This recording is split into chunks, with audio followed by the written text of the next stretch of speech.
Hello, I'm Dana, I'm ADHD, I'm a sewist, and I like to sew for friends, thus the channel, Sewing for a Friend. So, as we get started today, this first episode, this is raw, uncut, unedited. It is me unmasked. And it's very important that you understand this up front, because if you're looking for a nice, sharply edited, very smooth, slick production value kind of video, this is not going to be it. As I said, I have ADHD, which means occasionally we have awkward pauses where our brain is just spinning like the little wheel of death on the Mac.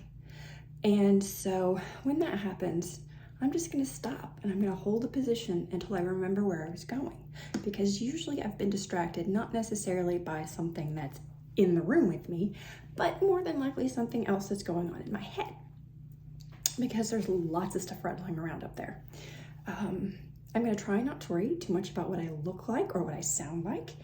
And the reason for that is I know that if I do those things, I'll never get anything done. I will never get a video posted and uploaded. So, fair warning, if that's okay, if you don't mind the awkward pauses and the strange cuts between video segments or shots, great, I'm glad you're here. So when I came up with the idea for this channel, I came up with it primarily because I figured out that after having sewn for the past, 6 months maybe, and having sewn back in high school, that I have trouble being satisfied with how the things I make for me look on me, because I have a tendency to make things either way too big or way too small. And I found that in doing that recently, I gave a coat that I made to a friend of mine because it was too big for me. And I'm not that tall. I made it way too long and the pockets were too long. So it's not like I could just cut the hem off and wear it because my arms weren't long enough to make the pockets work. Anyway, but I posted it on Instagram and a friend of mine, Elena, saw it and she said, "I love this," which made me feel awesome. And since I wasn't gonna be able to wear it and I was trying to figure out what to do with it, because I didn't want to take it apart for scraps, I wanted it to go to someone because I put in effort on it. I was proud of it. I got irritated with doing the collar. So when I looked at it, even though it was pretty, I was always gonna know how much trouble I had with that neck seam. And so I offered it to Elena and Elena was like, "Sure, I'll take it." And so I said, "Okay, we'll need to get together so that I can give this to you." And at first we were gonna do lunch, but then I got to thinking, Joann's is going out of business and I've been making trips there to pick up things. And so I thought, well, maybe that's a place we can go. And just in case the coat didn't fit her, maybe we could get something else and I can make her another one. And so we go and had a great time, just working a pattern up and down the aisles, looking at the fabric, being so dopamined up by the pretty fabrics, the way they felt, the way they looked. And then we sat down and we went through pattern books and we found patterns to go with the fabric that we had chosen. And because as we were walking around, Elena offered to pay me to make these things for her. And I was like, no, you don't understand. You're funding my habit. So I like making things. I like the challenge of making things, but I don't like to make multiples of the same things. I like to make new things. And there's just something about making it for someone else. So as someone who has ADHD with a side of autism, and one of the things that I like about doing sewing is it gets to be something different every time. If I want it to be something new, and I did. And so But once I'm done with it, or I get it to a certain stage, then it's like, okay, I'm done with this. I want to move on to something else. And so one of the things that she's helping me do is, one, save money because I'm not having to purchase the fabric and patterns. I just get the enjoyment out of making the thing. And because when I'm making things for myself, when I get to the point where I know it's not going to fit me that way that I want to, usually I've gotten everything finished except for the hem. And so the other thought on the channel name for this channel was Unhemmed, because I hate hemming. I don't like hemming. But if I'm going to be doing it for someone else, then that's something that helps motivate me as far as my ADHD goes to actually finish the project. So I get the dopamine from the looking at the pretty fabrics, from figuring out how to create this thing, how to put it together. And then when I get to the point where it's like, okay, I'm done, I'm so tired of looking at this fabric, then I'm motivated to actually finish it because I know that my friend Elena has bought this fabric and this patterns and I'm making it for her. So because of that, it helps me, or at least I hope it's going to help me, to actually finish the project itself.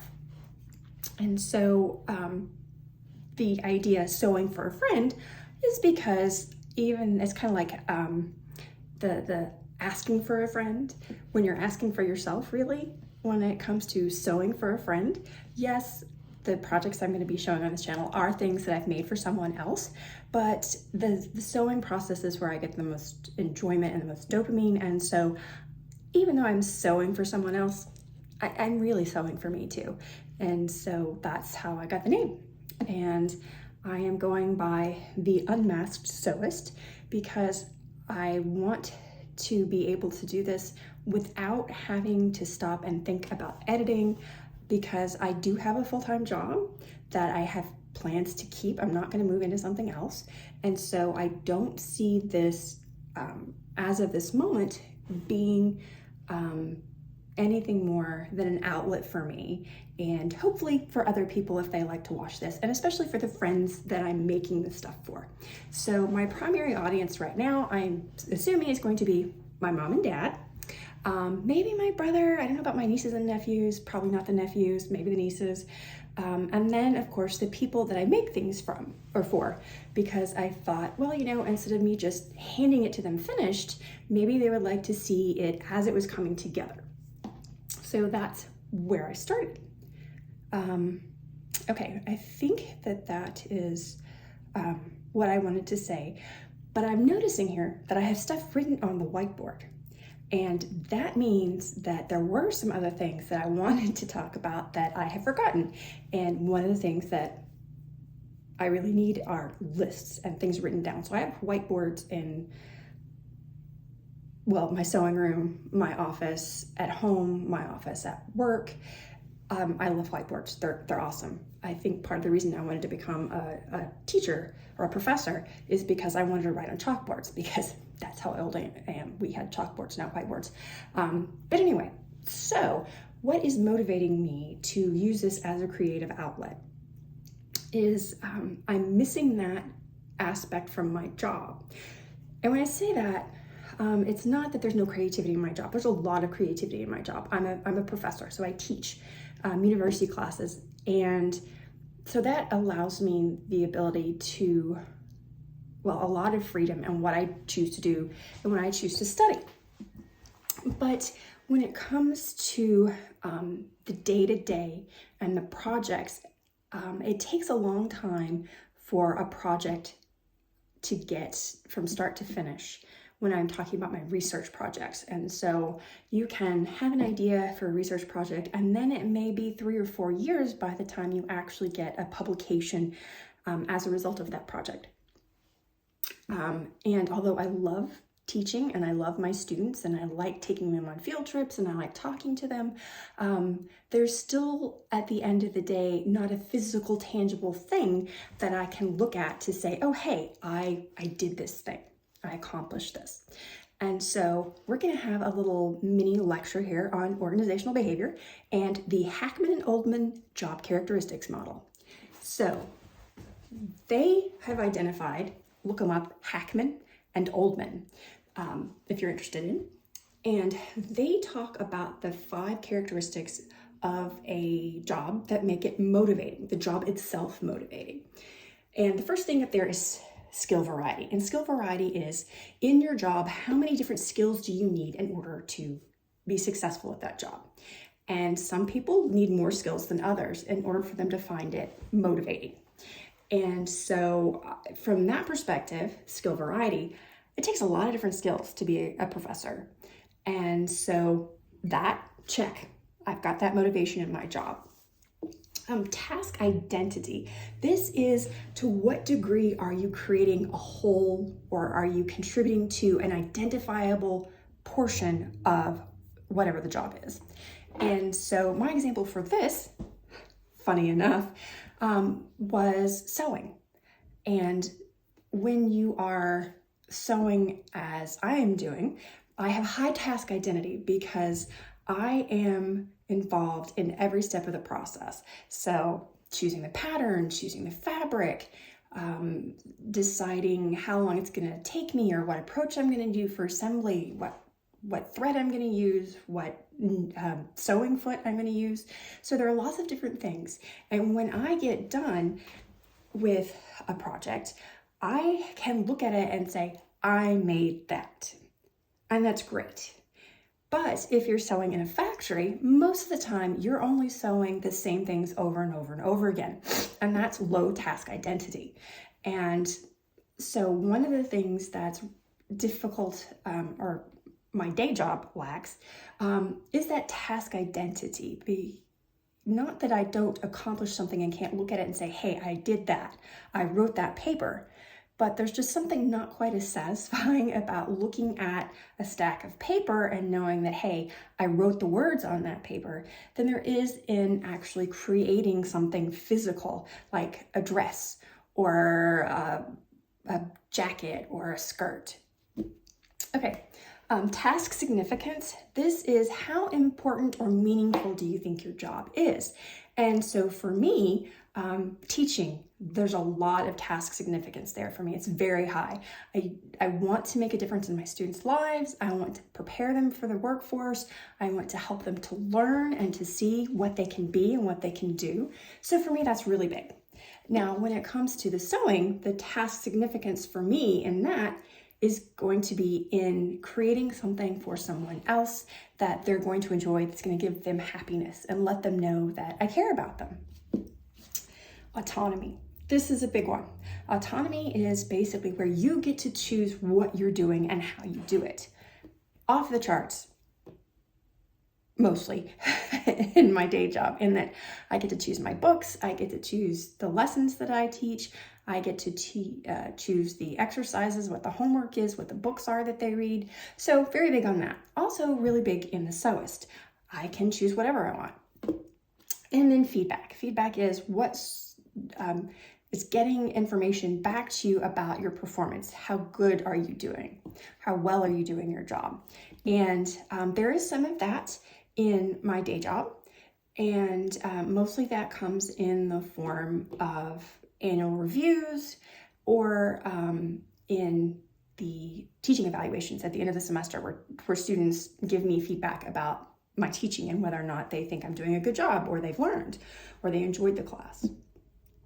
Now, so all of these things are, again, part of the Hackman and Oldman model of what makes a job motivating. Now, one of the things that also has driven me to decide to sew for friends rather than myself is because of the ADHD. So I have probably 100 patterns now, and I have probably enough fabric to make at least 5 or 6 different garments. But my issue is deciding which one do I want to do next. And so what Elena is helping me out by letting me sew for her is I ask her, after she picked her fabrics and we talked about patterns and what might work good for a particular fabric or not, then I ask her, what would you like for me to do first? And that was great because she gave me an idea of what to do first. And so now I have that motivation. I'm not sitting here spinning around in my head, rethinking all the different possible combinations of fabric that I have and patterns that I have, and I'm gonna make something for her. And so I'm gonna pause for a second and get that fabric so you can see what I'm gonna be making for Elena. Okay, how adorable is this fabric? It's a little corgi with the little heart butts and the little paw prints and the little bones. It's a knit, and while I have had some experience doing knits, I am going to, before I actually make her the dress out of this fabric, I am going to make a mock-up out of some knit that I just had in my stash, so that I can make sure that the pattern size is correct, because we were both a little unsure as to exactly what size she would be and so what she would need. But the pattern that we are going to be using is McCall's 7349. And so this is what we're going to be doing. But before we can do anything with that, we have to, of course, take out the pattern, cut the pieces apart, and look at how easy it's going to be for me to work between sizes. And by that, what I mean is, if I look, and if anybody's ever used a multi-size pattern, you know that sometimes in the sleeve area or the neck area, there's overlapping lines. And so you have to figure out which line you want to use. And most of the time there's some crossing over of those lines. And so if you cut one size, basically you're eliminating your options to use a different size later. And if that's the case with this pattern, then what I'm going to do is I'm going to trace over it with some tracing paper and make a copy of the pattern in one size. And then if that works, great. But if not, I won't have actually cut into the tissue paper from the actual pattern itself. Okay, so I've been talking a lot, but I think for the first video, this is probably good. We'll see if anybody else watches this besides Elena and my parents or my other family and friends. And so next time I will have shots of me actually cutting things apart, and probably more voiceover than me actually talking to the camera. This was like first episode, get to know you kind of thing.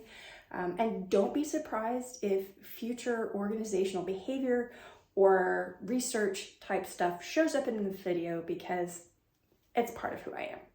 So again, thanks very much. I hope that you enjoyed this. If you did, please do all the things.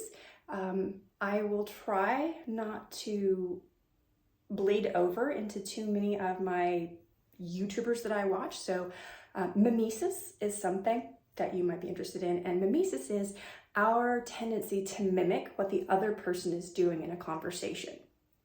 And so sometimes when you're watching videos and they're kind of your inspiration videos of sorts, then you can have a tendency to adopt the speaking style or the catchphrases that other people use. I'm going to try not to do that in this video. I'm going to try to just be me, but understanding that sometimes being you can also be being someone else. Deep thought. Okay, again, thank you very much. Hi, Mom, I love you. Hi, Dad, I love you too. And Elena, I will be doing this. I will. Thanks.